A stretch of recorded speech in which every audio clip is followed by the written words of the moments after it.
Moi everyone, and welcome to Finish Your Plate. As I've said before, Finns are not very religious. We are very secular people, and even those who identify themselves as religious would identify themselves as Lutheran. That's why it's very interesting to find that we've absorbed some of these traditions from other religions in our culture. So one of these dishes is an Easter dish called Pasha, which comes more from the Orthodox Christians' traditions rather than Lutheran traditions. Yet still Pasha is eaten even among the Lutheran Finns. So in order to make the traditional Easter Pasha, what I have here is, first of all, I have some yogurt. So the main ingredient in Pasha is actually quark. But quark is very difficult to come by in the US. I found out that this particular brand, the Fage, is a great substitute for quark. So there's going to be some yogurt. I have here about a cup of cream. And here is about a cup of sugar, 1 egg. This one is about 5 ounces of softened butter. Here's a 1/4 cup of almond flour, a lemon. I have here some vanilla extract, but also I have here some orange and orange blossom extracts. Now, orange blossom extract might be another little bit difficult ingredient to find, but you can just omit it. And one other ingredient that's a little bit rarer in the US. This is called citron. So even though the name obviously makes you think it's lemon, but that's not really true. What this is dried, candied pieces of the rind from the citron fruit, which is not the lemon. It's certainly within the same family of citrus fruits, but it is not a lemon. So these look like little pieces of jelly or something like that. Okay, so I'm just going to pour all the cream, the sugar, the butter, basically all dairy ingredients.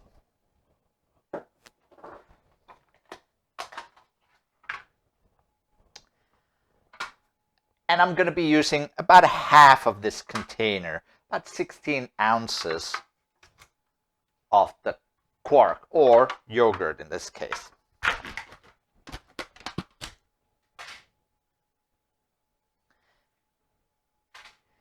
Even with quark, even if you find it in the US, the problem is that there's several different types of quark depending on which area it's from. Quark is pretty common in Eastern Europe, but every region seems to have a different kind of quark. So if you go to the store and you find quark, you may find out that it's nothing like the one sold in Finnish stores. This one, however, is very close. I find both texture and taste to the quark sold in Finnish stores. So I'm going to use about a half of it. And also 1 egg.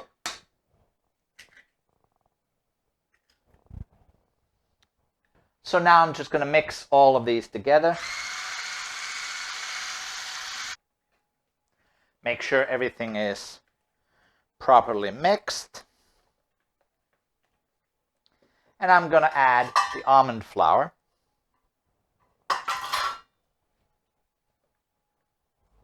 Now, at this point, many recipes do not cook this mixture at all. So there's going to be raw egg in there. It's up to you. I'm going to cook it just because with the raw egg. So this way, if you want to avoid eating raw egg, you can do that. So I'm just going to I'm just going to pour this into the pot. Now I'm not going to be cooking it. I'm just going to bring it up to temperature to about 150 degrees, just basically to cook the egg, and then I'm going to take it out and cool it down.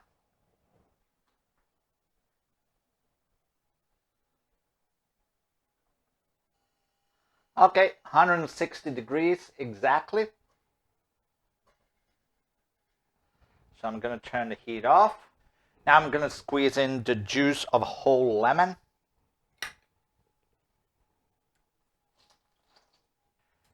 Mix in about 2 teaspoons of vanilla.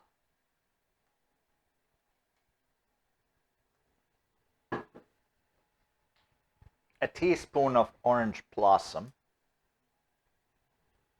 And a teaspoon of orange extract. And the citron, I'm going to add 4 tablespoons of it. Some people also like to add almonds or raisins into it. I prefer not to, but those are always an option. So at this point, because the mixture is still warm, it's still very loose. So what I'm going to do is I'm going to wait for it to cool down a little bit so it'll thicken up. Then I'm going to put it into this. I have this ramen sieve, which I lined with cheesecloth. They actually have very intricate Pasha molds that have all these intricate patterns, very beautiful molds that are sometimes used in this. I don't have one of these, so I'm just going to use this ramen sieve with a cheesecloth. So I'm going to wait for this to cool down. Then I'm going to pour it in here.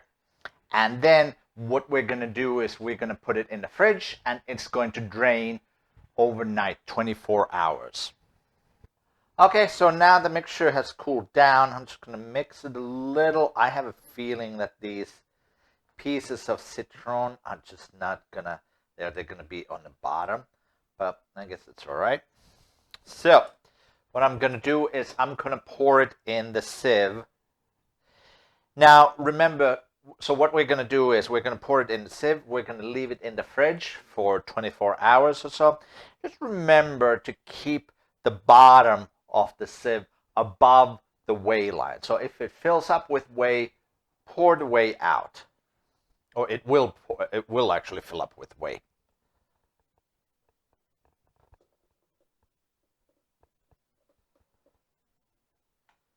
Just scoop up pieces of citron here.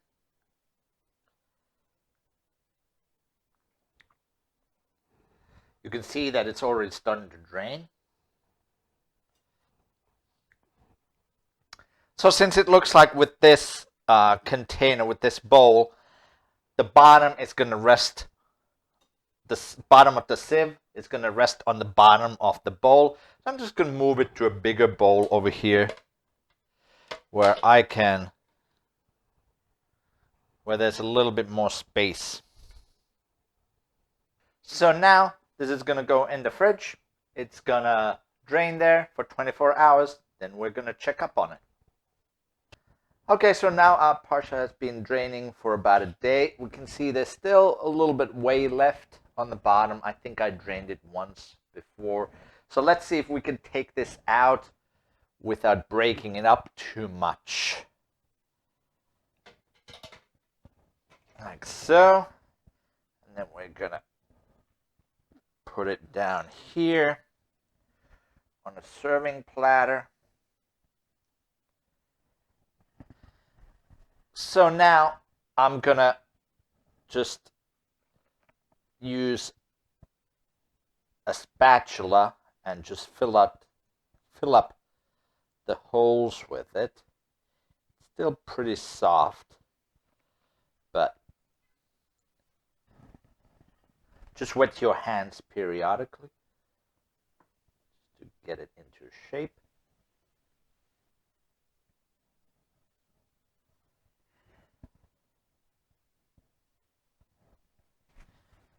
Of course, if you let it drain for a little bit longer, it's going to be firmer.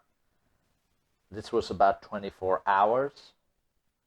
So let's just clean up the plate.